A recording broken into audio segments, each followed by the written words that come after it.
Bienvenue sur Africa 24 dans cette nouvelle édition du Non-Stop Info au sommaire de l'actualité. Au Libéria, des dizaines d'associations de la société civile soutenues par des partis de l'opposition avaient appelé depuis 2 mois à protester ce vendredi 7 juin et réclament de meilleures conditions de vie. Premier test d'envergure pour le chef de l'État, Georges Weah. En Côte d'Ivoire, les propos polémiques de Henri Konan Bédié sur les étrangers font du bruit. Le gouvernement a officiellement réagi. Il a condamné les allégations de l'ancien président. Et le Sénégal s'est mis au financement participatif, un mode de financement qui permet le développement d'entreprises locales. Il pourrait permettre au continent africain de mobiliser des milliards de dollars selon la Banque mondiale. Mais tout d'abord, l'armée soudanaise se réforme. Le chef du conseil militaire Abdel Fattah al-Burhan, qui dirige actuellement le pays, a annoncé ce dimanche 9 juin la mise en retraite d'office d'une centaine d'officiers. Ces derniers sont pour la plupart des hauts gradés dans le domaine de la sécurité et des renseignements. Selon les militaires, cette mesure n'a rien à voir avec les troubles qui agitent le Soudan et la crise en cours. Les opposants y voient des signes de division à la tête de l'armée. À noter qu'il s'agit de la 2e purge qui a eu lieu au Soudan depuis avril dernier. La première avait également visé des dizaines d'officiers, dont à leur tête Salah Gauche, le chef des services de renseignement lui-même. Un an et demi après son élection à la tête du Libéria, le président Georges Weah fait face à des manifestations de grande ampleur contre son gouvernement. Vendredi 7 juin, des milliers de manifestants sont sortis dans les rues de Monrovie à la capitale, réunis au sein du Conseil des Patriotes créé pour l'occasion. Ils ont protesté contre la malgouvernance, la corruption et la situation financière du pays. Aïssatou Bari. Au Libéria, le Conseil des Patriotes, organisateur de la manifestation du vendredi 7 juin, a annoncé dimanche accorder au président Georges Weah un sursis d'1 mois pour satisfaire leurs revendications. Parmi ces revendications figure l'ouverture de poursuites pénales contre le ministre des Finances Samir Touéa et le gouverneur de la Banque centrale du Libéria, Nathaniel Patré. 1 an, pas même 2 ans, et nous sommes comme ça. Et si nous entrons dans la 3e année, que va-t-il se passer pour le pays? Dites-lui qu'il doit se lever. S'il n'est pas prêt à changer, laissez-le démissionner. Nous sommes fatigués. Pour moi, personnellement, je suis fatigué.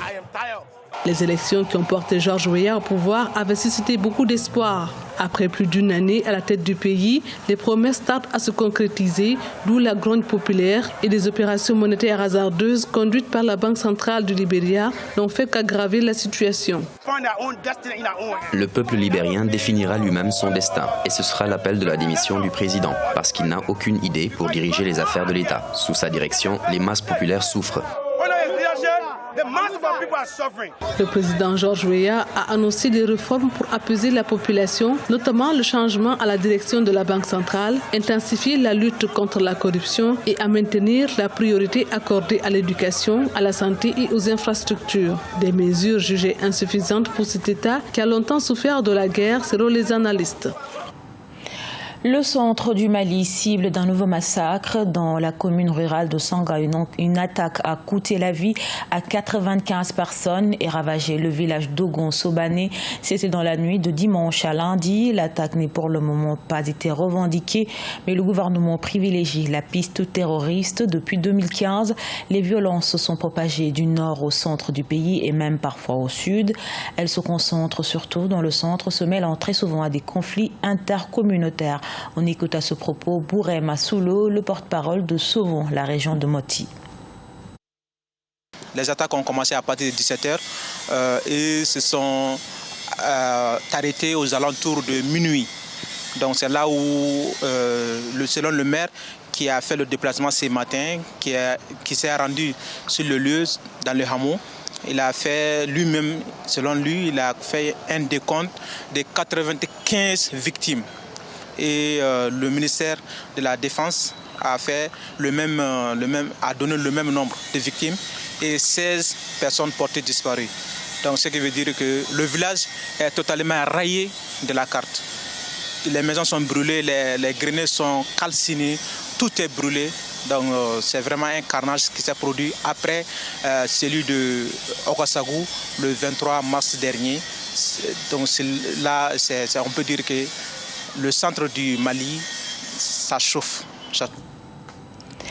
À moins d'un an et demi de la présidentielle et alors que le pays fait face à de nombreux conflits intercommunautaires locaux, les propos du président Henri Konan Bédié sur les étrangers en Côte d'Ivoire font polémique. Si le gouvernement a dénoncé ces allégations, le PDCI a tenu à défendre son président et dénonce une instrumentalisation de l'exécutif. Marcel Farba-Maroun. Au cours d'une rencontre tenue à l'occasion de la réception d'une délégation de son parti le 5 juin 2019 à Daoukro, l'ancien président ivoirien Henri Konan Bédié a tenu des propos jugés délicats sur les étrangers vivant en Côte d'Ivoire, incriminant des étrangers armés. Le leader du PDCI RDA, Parti démocratique de Côte d'Ivoire, Rassemblement démocratique africain, craint un sabotage de la prochaine présidentielle prévue en 2020. On fait venir des étrangers armés qui sont stationnés maintenant dans beaucoup de villages. Il faut simplement que nous soyons conscients, car le moment venu, nous agirons pour empêcher ce hold-up sur la Côte d'Ivoire sous le couvert de l'orpaillage. Et la réaction des autorités ne s'est pas fait attendre. Dans un communiqué rendu public samedi 8 juin 2019 par Sidi Thiemoko Touré, le porte-parole du gouvernement ivoirien, ce dernier condamne des propos d'une extrême gravité, appelant à la haine à l'étranger.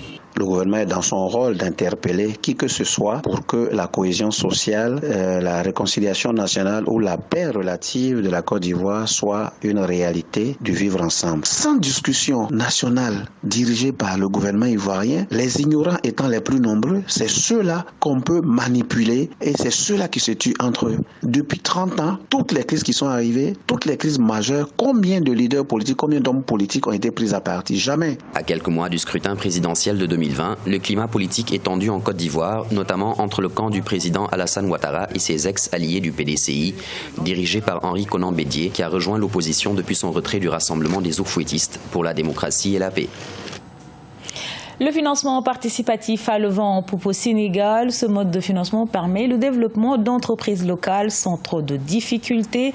C'est le cas de Omerveille, une pâtisserie située à Touba, la deuxième plus grande ville du pays. Ange Bijunomegno.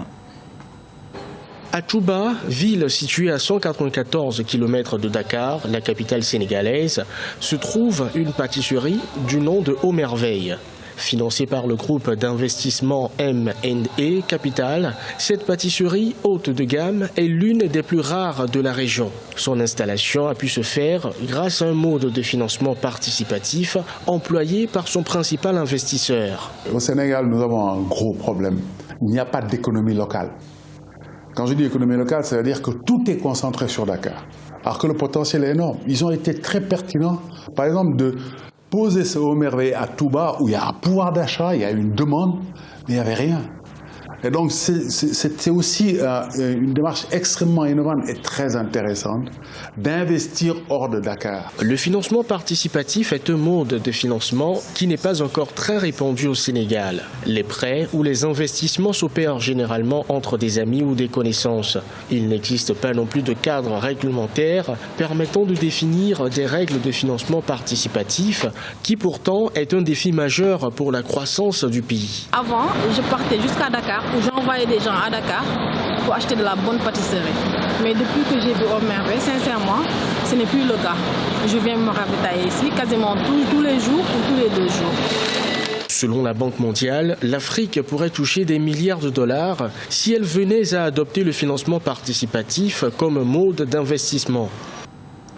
Dans le reste de l'actualité, plus de 100 000 enfants seraient forcés de mendier chaque jour par leur maître coranique pour amener de l'argent ou de la nourriture sous peine de brimade.